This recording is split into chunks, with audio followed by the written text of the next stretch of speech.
This Epic Game Store hype is some of the stupidest hype train writing bullshit to come out of 2018. Now, full disclaimer, I do like that more competition will force Steam's hand to create a better experience for the consumers. As for influencing greedy publishers to unify under a store because 18% per sale is cheaper than hosting their own services, that might be the case for some smaller publishers who are thinking about getting their own client. But big companies that we actually care about, like EA and Blizzard, they aren't going to give up their lucrative storefronts. Well, not until they're nigh bankrupt and want to pull a for the players stunt as they find their coming grace, their I found God moment. But let's break this down mathematically. Epic is offering 82% to developers, amongst other deals that I'm not going to go into. But it is also offering them less features than Steam. Features like Workshop and dedicated forums, just to name a couple. So it's not like Epic is offering a one-to-one comparison deal. But to a lot of developers, that seems to be good enough to deal to either delay or outright cancel their Steam releases. And here's where we go into Stupidville.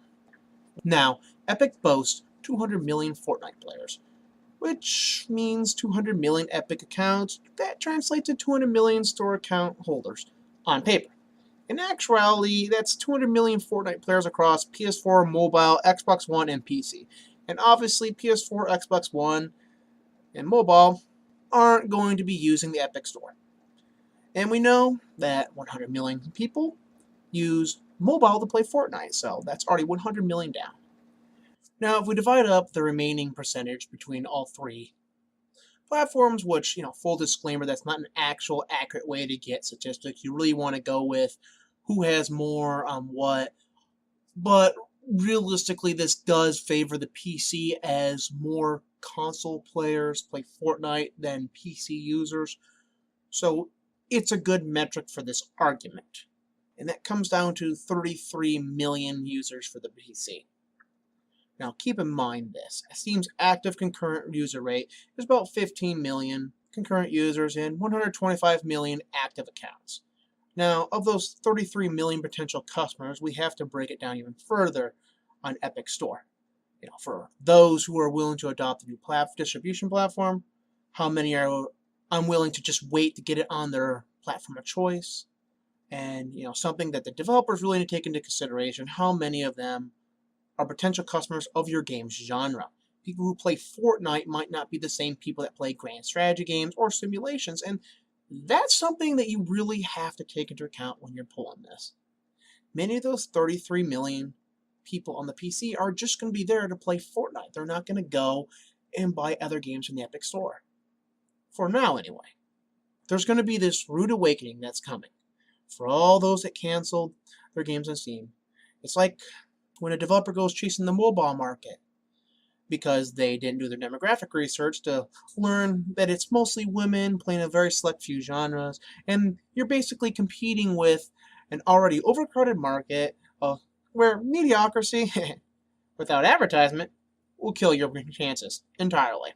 What both of these have in common is that the devs will come crawling back like an ex who suddenly wants to work it out and talks about how much they've changed and grown. I have more features, better features. It's going to be a great launch, guys. But it's because they found out that you were the best they can get. As for the developers delaying the release, they better seriously hope that their release is perfect and the hype doesn't diminish as a result of spoilers, word of mouth, word of the state of the game, and time itself. Because there isn't a single game coming out on Epic Store at a limited time release that I honestly can't wait for. Like, there is no game that is a must-have. They're not dropping like Red Dead Redemption 2. Where like, oh my god, if you're not playing this, you can't wait the 2 weeks. None are dropping that. So, they better just hope that when they get to Steam, they're still relevant. Because Capcom learned this lesson the hard way when they finally got to being multi-platformed. When they finally released in the PS4 and to some extent the PC, everyone had already heard about how bad the story was for Dead Rising. They heard about the bugs, and it tanked sales for 2 games. So this isn't like some hyperbolic what if scenario. This is something that actually impacts game developers and something you really have to take into consideration when you're making deals like this. No, because what this is short-sighted greed that is so poorly researched that they actually think it's going to work. Now, in a few years, the Tencent store, and yes, this is Tencent's international store after China began cracking down on gaming. Tencent owns a good chunk of Epic, and Tencent wanted an international store.